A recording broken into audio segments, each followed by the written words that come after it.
you ever wondered how to take your sound design from sounding super stocky and trash to super crisp, clean, and elevated? I'm going to be going over how to achieve all of that in After Effects. So the first thing I like to do in the process is just setting up the audio, identify where kind of all the beats are, and then just add markers so that we can map out the audio. If you click on your audio layer and double click L, it should open up a waveform.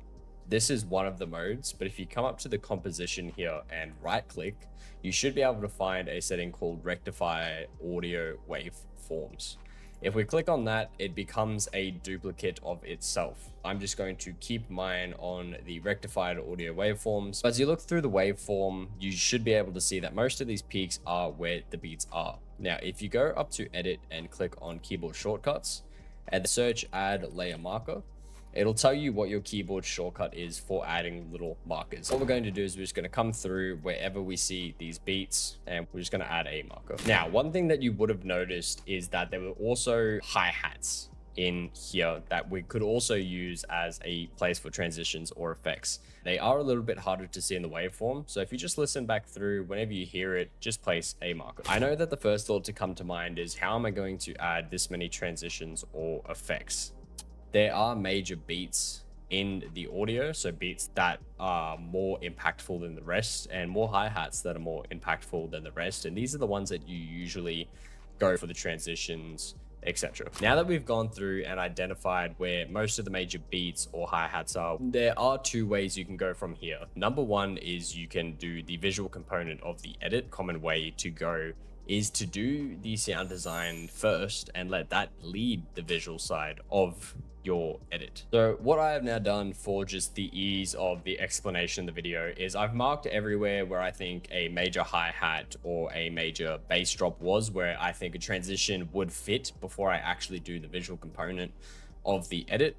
And so this is just going to help me map out where I want to add in stuff like whooshes or bass hits and just other stuff like that. So now getting into the whooshes, there are many different types of whooshes. So what we're going to do here is I'm going to mute this layer. I'm going to spread all these out and we're going to have a listen just to see how many different types that we actually have.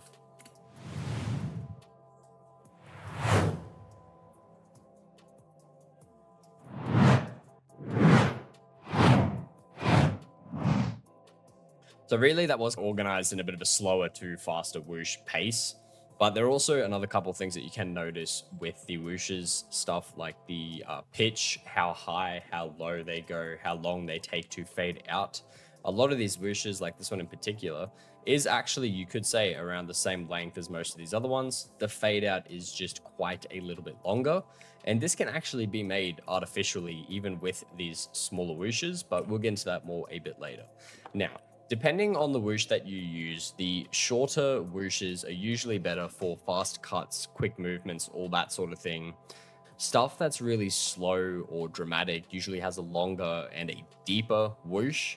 I'm going to imagine that this is a bit of a faster paced edit because that is really my style. And I'm just going to go through and choose where I think some of these whooshes would fit best. Now, really with whooshes, there's never anything specific that I can tell you. I can't say that you need to add a high-pitched short whoosh right at the fast quick cut. Now that is a recommendation, that is what a lot of people do, but really it's up to your ear. What you should do is you should be moving your whooshes along the line, looking at the visuals if you have them there, or just listening to the song while the whoosh plays and just seeing how it fits, how it feels, and what you really like. I've gone through and I've put my whooshes where I think they would suit. If you just listen and you say, I don't think it sounds right, then it doesn't go there. It's pretty simple and it's not really something that needs very much training. So it's not something to really worry about.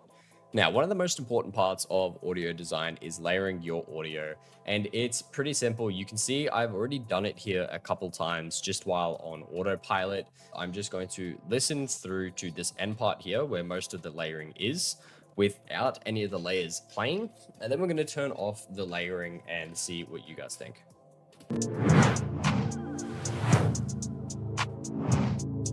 Now the ones I've layered are these ones here, so I'm going to turn them off. Let's have another listen through.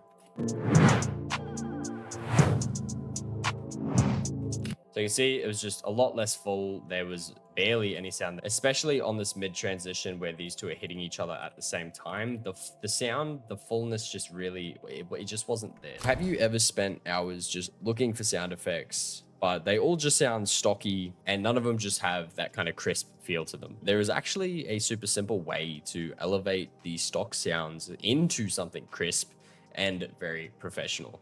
It is an effect inside of After Effects called high-low pass. This first clip I'm just going to keep clear, and the second clip is going to be enhanced. When we've got our original clips, when we get them off of YouTube or some website that is free, for example, they sound very stocky, very gross. They're just not what we're feeling at all. There is a couple of ways to enhance this, and one of them is the high-low pass. So when we add the high-low pass, we've got the options of high pass or low pass, and it's very hard to talk to and explain it. So I would rather just show you and you listen.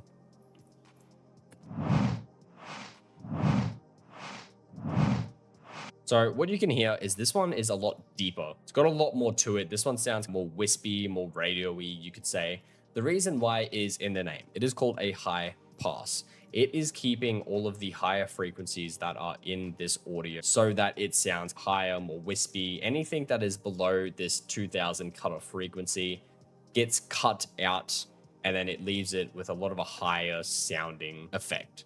Now, if we change this to the low pass, it will do the exact opposite of this. As you can see here, it will cut off everything that is higher sounding and leave a more kind of quieter, crisper sound effect.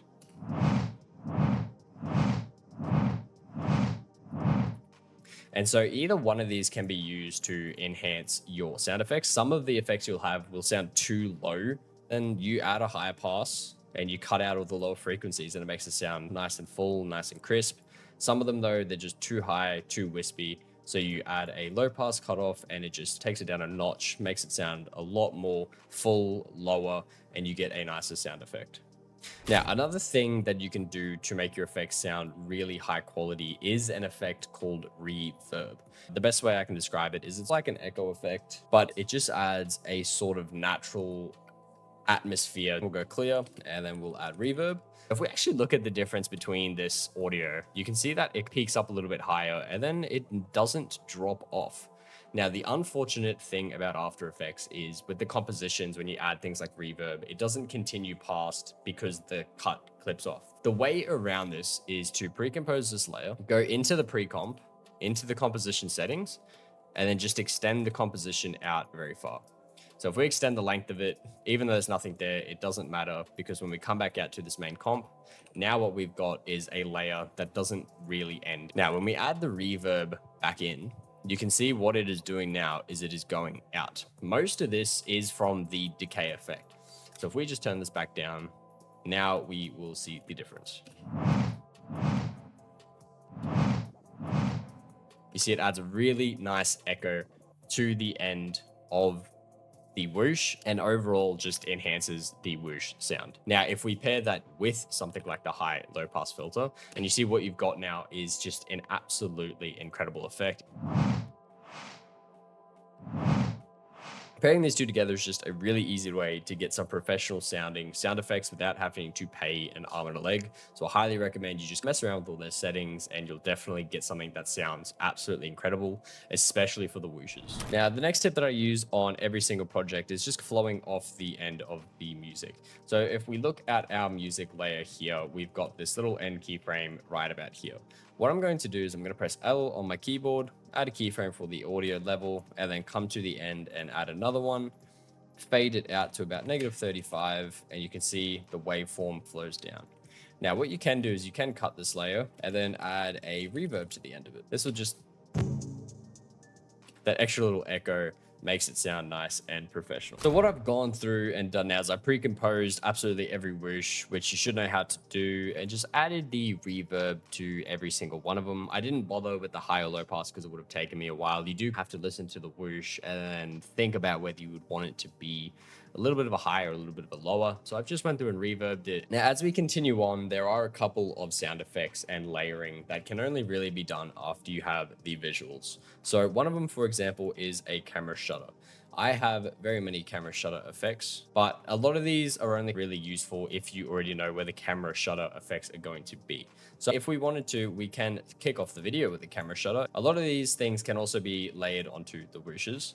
So if we go this camera shutter right here, and then let's say we can add another one right here. These are all layered really nicely. So we'll add another one. Cool. So let's say in your video, this is where you done all the camera shutter transitions. They do match perfectly with the whooshes. So if we, for example, take this one here, this camera effect starts here and it matches up really nicely with the whoosh.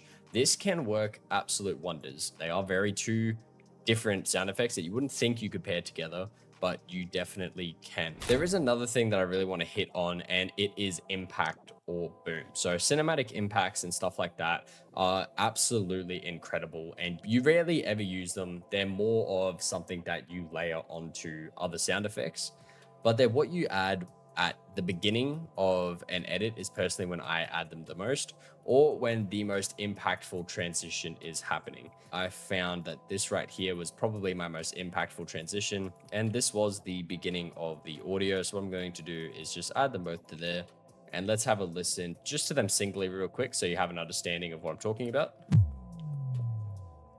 And now you're going to see how they pair up with the rest of the sound effects and why layering is just really very important.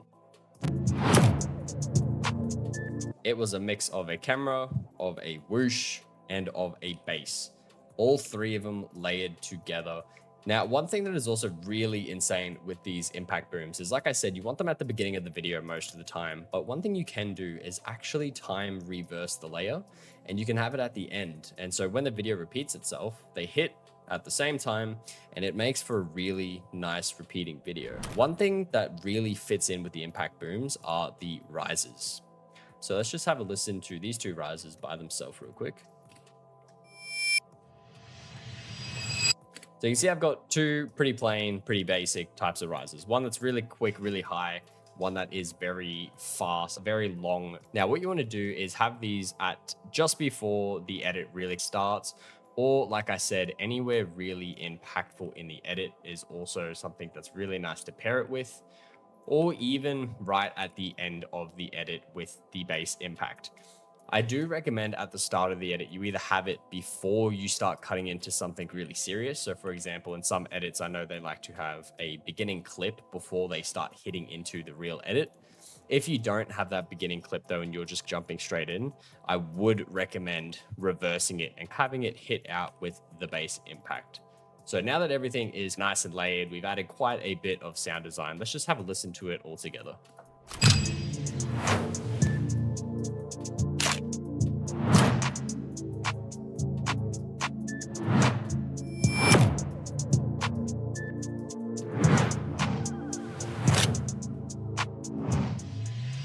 Me personally, I think that sounded absolutely insane. I probably would get rid of this riser at the end here. But other than that, everything sounded really nice, really crisp. Everything mixed together very nicely. I definitely noticed in the whooshes that the reverb was coming in. The only improvements I could probably give to most of this is to just go through with the high low pass and adjust everything, which me personally I did not, but it would be worth doing in the end. And so that's how you take your sound design from sounding super stocky and trash to really crisp and elevated and really professional. So if you've made it this far, thank you, I appreciate it. I hope that you'll try this in your next project because you'll definitely hear the difference. Have a good one.